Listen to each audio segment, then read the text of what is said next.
மனசு ரொம்ப கஷ்டமா இருக்கு. சொல்லுவீங்களா? உன்னை யாராவது சொல்லியிருக்காங்களா? ஒன்று ரெண்டு மூணாவது கேட்குறேன். இங்கே பாரு, உடனே தான்டா, உடனே தான் கேட்குறேன். சரி, யாராவது அப்படி சொல்லியிருக்கீங்களா? அந்த வார்த்தை யூஸ் பண்ணிருக்கீங்களா? எனக்கு மனசுக்கு ரொம்ப கஷ்டமா இருக்கு. யாருமே சொன்னது இல்லையா? சொல்லியிருக்கேன். அப்ப அந்த மனசுனா என்ன, எங்க இருக்கு சொல்லுங்க எனக்கு.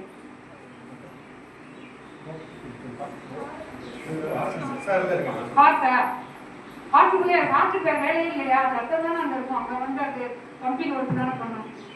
எங்க இருக்கு மனசு? எங்க இருக்கு உடம்புல? சொல்லுங்க எனக்கு சொல்லணும்.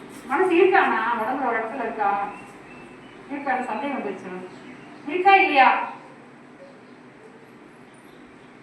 நமக்கு நுரையீரல் இருக்கு, அப்புறம் வந்து என்னது ஹார்ட் இருக்கு, கல்லீரல் இருக்கு, அப்புறம் வந்து என்னது நம்மளுடைய கழிவுகளை வெளியேற்றதுக்கான கிட்னி இருக்கு.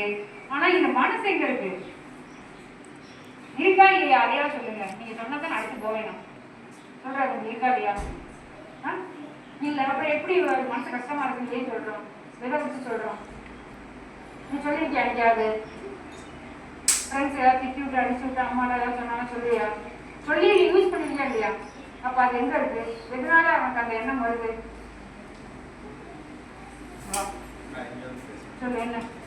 நான் கேட்கறது முக்கியமான இதுதான். நமக்கு வாழ்க்கையில ஜெயிக்கணும்னா என்ன சொல்? மனசு கஷ்டமா இருக்குன்னு சொல்லுங்க. நீங்க என்ன பண்ணுவீங்க? எங்க இருக்கிறது?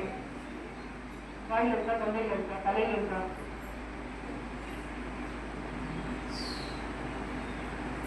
சொல்லு.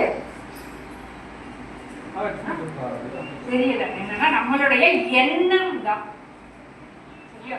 என்ன நம்ம நினைக்கிறோம் இல்லையா? மனசுலாம் ஒண்ணு கிடையாது. மனசு கஷ்டமா இருந்தாங்க நம்ம நினைப்பு தான். இப்போ ஒரு ஃப்ளவர் பாக்குறோம், ஒரு ரோஸ், அழகான லோட்டஸ் இருக்கு. நான் என்ன நினைப்பேன்னா, ரொம்ப அழகா இருக்குல்ல இது, இந்த செடியிலேருந்து நீங்க பறிக்க வேண்டாம், அப்படியே இருக்கணும்னு நினைக்கிறேன். சார் என்ன நினைக்கலாம், அதை பறிச்சு வந்து கோயிலுக்கு கொடுக்கலாம் அப்படின்னு பார்க்கலாம். சில பேர் என்ன நினைக்கலாம், அதுல ஒரு மெடிசின் இருக்கு உடம்புக்கு தேவையானது, எடுக்கலாம்னு பார்க்கலாம். சில பேர் என்ன பண்ணலாம், அந்த பூவை பிடுங்கி கசக்கி சூறை எரிஞ்சிட்டு போவாங்க. நம்மளோட எல்லாருக்கும் இந்த மாதிரியான ஹாபிட் எல்லாம் இருக்கும். அப்ப அவருடைய மனசு நாங்க மூணு விதமா நினைச்சிருக்கோம். இன்னொருத்தர் என்ன பண்ணுவாங்க, போய் தூக்கி கசக்கி போடுவாங்க. ஒரு பேப்பர் இருந்தா கூட என்ன பண்ணணும்னா, பேப்பருக்கு கூட உயிர் இருக்கு, பென்சில் இருக்கு, நம்ம யூஸ் பண்ற எல்லா பொருட்களுக்கும் அதை எடுத்து எனக்கு உதாசீனமா தூக்கி எரியக்கூடாது. டஸ்ட் பேப்பர் இருந்தா கூட அதை எடுத்து அங்க போடணும். சில பேர் என்ன பண்ணுவாங்க, இங்க இருந்து அப்படி எறிவாங்க, இங்க இருந்து கசக்கி எறிவாங்க அடுத்தவங்க மேல. அப்ப இது பண்றவங்க எல்லாருடைய மனநிலையிலையும் ஒரு எண்ணம் உருவாகும். நான் என்ன நினைக்கிறேன், டஸ்ட்பினை எடுத்து அழகா அப்படி